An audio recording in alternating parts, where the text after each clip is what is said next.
Hello and welcome to Learn to Embroider with Winnie the Pooh and Friends. In this tutorial we will be making square number 1 of the beautiful Winnie the Pooh quilt, which is this lovely image of Pooh and his honey pots.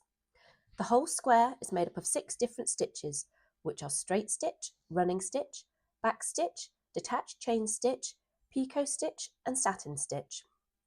With these videos, along with the step-by-step instructions included in your stitch library, we will help you to learn each technique that you need to complete this square across the first 4 issues of the magazine. Today we will be learning the straight stitch and running stitch from the first issue, which are nice and easy ones to get you started. I really hope you'll enjoy starting your first square in this tutorial with me today. So, shall we see what we need?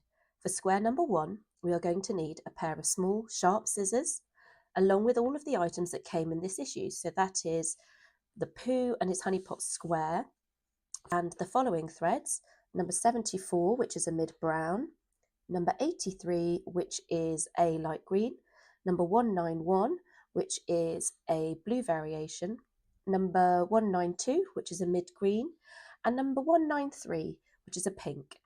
There is also an embroidery needle that came with your magazine, and it's the perfect size for sewing these squares.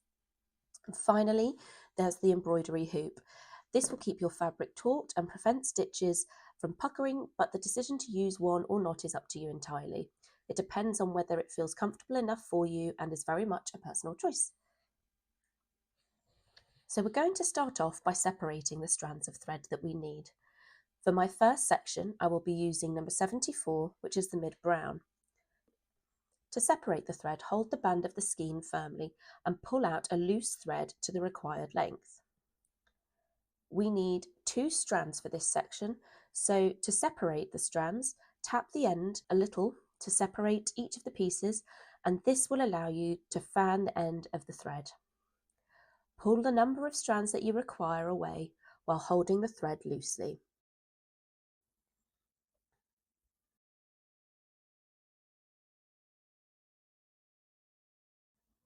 Next, we are going to thread our needle. One way is to fold the end of the thread in a small loop and hold it against your finger using your thumb. Slide the eye of the needle down over the top of the loop of thread. The first stitch we'll be learning is the straight stitch. This is the first stitch that you need to know before learning any other stitches. Have a practice learning the stitch, and once you feel comfortable with the straight stitch, you can use it to begin embroidering your Pooh and his honey pot square. So the first section using the straight stitch is for Winnie the Pooh's shading. For this, I have the 2 strands of thread number 74 ready to go in the embroidery needle, and now we can begin our first square. Starting with the needle behind the fabric, push it up through the fabric where you want to start. Then push the needle back down through the fabric where you wish for your stitch to end, and this will make the single straight stitch. To continue creating a row of straight stitches, push the needle back up from the back of the fabric to the front, above the line and in the direction you want to follow. Push the needle back down from the front of the fabric to the back to create 2 stitches. Then for the third stitch, continue pushing the needle up from the back to the front and so on. Repeat these steps beginning with Pooh's shading on his ears and work your way around in any direction. A straight stitch is a simple single stitch done by taking the needle in and out of the fabric. The stitches are not crossed over or looped, making it easy to learn. A straight stitch is one that is straight, irrespective of its length. Many other stitches, including advanced stitches, are made using the straight stitch, including the fern stitch, the eyelet stitch, and the running stitch. So there we are. Now each time you get to the end of a thread, you'll need to fasten it on the reverse side. Simply slide your needle under and over the last 3 or 4 stitches to weave it in and secure it. Then trim to 3 to 4 millimeters. So once I've finished all of Pooh's shading, now that is apart from the bottom of his paws, please remember, I'm going to move on to the straight stitches on the pink petals in the meadow. So here's a little tip to follow. When changing colours, make sure you store your threads away for the future using a card bobbin to keep your threads tidy, but be sure to make a note of each thread's number on the bobbin itself. So I'm now rethreading my needle with 2 strands of thread number 193 for the pink petals on the left hand side of the square. The petals on the right are a slightly different stitch, and they are actually a lazy daisy stitch, so the instructions for these will follow in another issue.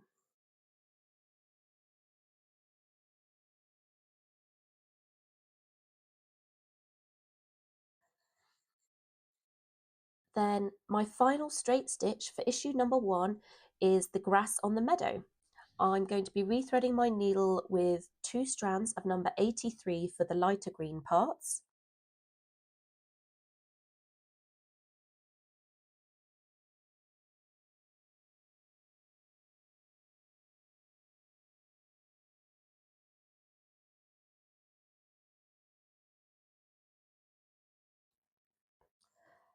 And following this, I will thread my needle with 2 strands of number 192 for the darker green parts of the meadow.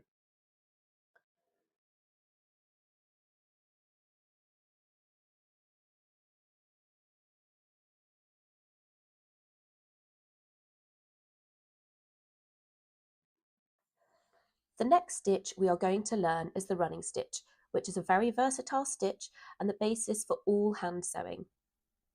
It is actually the foundation for many advanced embroidery stitches. So for issue number 1, we are going to be completing the running stitch on the bee's pathway of the square.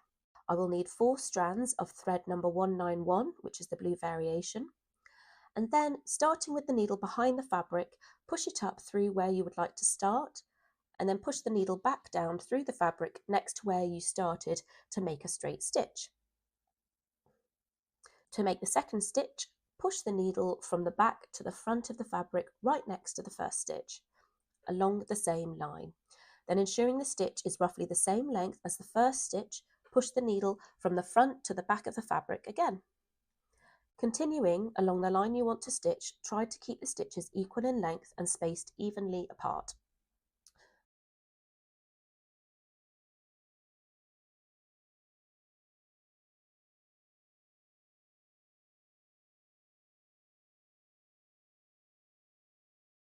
When you feel confident with the running stitch, you could use the needle to weave in and out of the fabric to create several stitches in one go while keeping them in a neat straight line.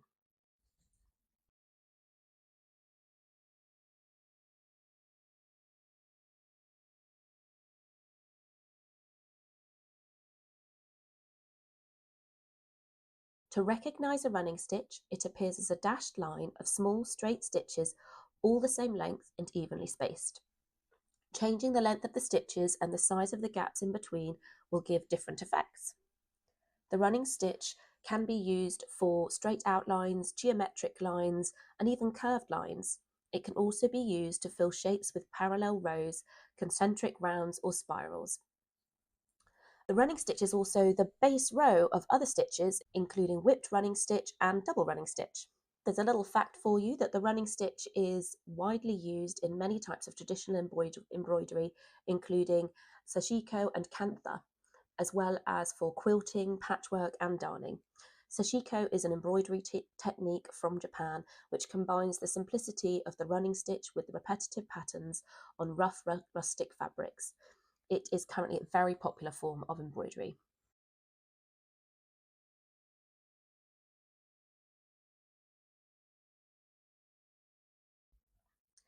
And to finish, we're going to secure our stitch by sliding the needle under an existing stitch. We then pull it through to make a loop, and then pass the needle through the loop and pull the needle to close the loop to make a knot. Then do another knot to make sure it's really secure, and then finally trim to about 3 to 4 millimeters of thread left. So that is the first 2 stitches from issue 1 finished, and the first step of our first square complete. I really hope you've enjoyed starting your Winnie the Pooh quilt with me today, and I hope you'll join me for the next tutorial where we'll be learning backstitch from issue 2 and completing even more of the straight stitch sections on this square. Thank you very much for watching.